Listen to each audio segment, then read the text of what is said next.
Romans 3. The righteousness of God is upheld. Romans 3. Then what advantage has the Jew, or what is the value of circumcision? Much, in every way. To begin with, the Jews were entrusted with the oracles of God. What if some were unfaithful? Does their faithlessness nullify the faithfulness of God? By no means. Let God be true, though everyone were a liar. As it is written, that you may be justified in your words, and prevail when you are judged. But if our unrighteousness serves to show the righteousness of God, what shall we say? That God is unrighteous to inflict wrath on us? I speak in a human way. By no means. For then how could God judge the world? But if through my lie God's truth abounds to his glory, why am I still being condemned as a sinner? And why not do evil that good may come? As some people slanderously charge us with saying, their condemnation is just. What then? Are we Jews any better off? No, not at all. For we have already charged that all, both Jews and Greeks, are under sin, as it is written. None is righteous. No, not one. No one understands. No one seeks for God. All have turned aside. Together they have become worthless. No one does good, not even one. Their throat is an open grave. They use their tongues to deceive. The venom of asps is under their lips.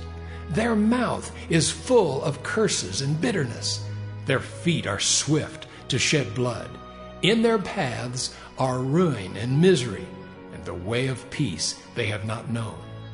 There is no fear of God before their eyes. Now, we know that whatever the law says, it speaks to those who are under the law, so that every mouth may be stopped, and the whole world may be held accountable to God. For by works of the law, no human being will be justified in his sight, since through the law comes knowledge of sin. But now the righteousness of God has been manifested apart from the law. Although the law and the prophets bear witness to it, the righteousness of God through faith in Jesus Christ for all who believe. For there is no distinction, for all have sinned and fall short of the glory of God, and are justified by his grace as a gift through the redemption that is in Christ Jesus, whom God put forward as a propitiation by his blood to be received by faith.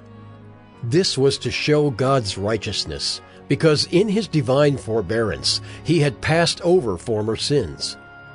It was to show his righteousness at the present time, so that he might be just and the justifier of the one who has faith in Jesus. Then what becomes of our boasting? It is excluded. By what kind of law?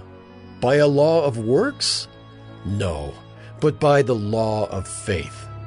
For we hold that one is justified by faith apart from works of the law. Or is God the God of Jews only? Is he not the God of Gentiles also? Yes, of Gentiles also, since God is one, who will justify the circumcised by faith and the uncircumcised through faith. Do we then overthrow the law by this faith? By no means. On the contrary, we uphold the law. Click the subscribe button below, then click the all button to be notified of our latest videos. Thank you for subscribing.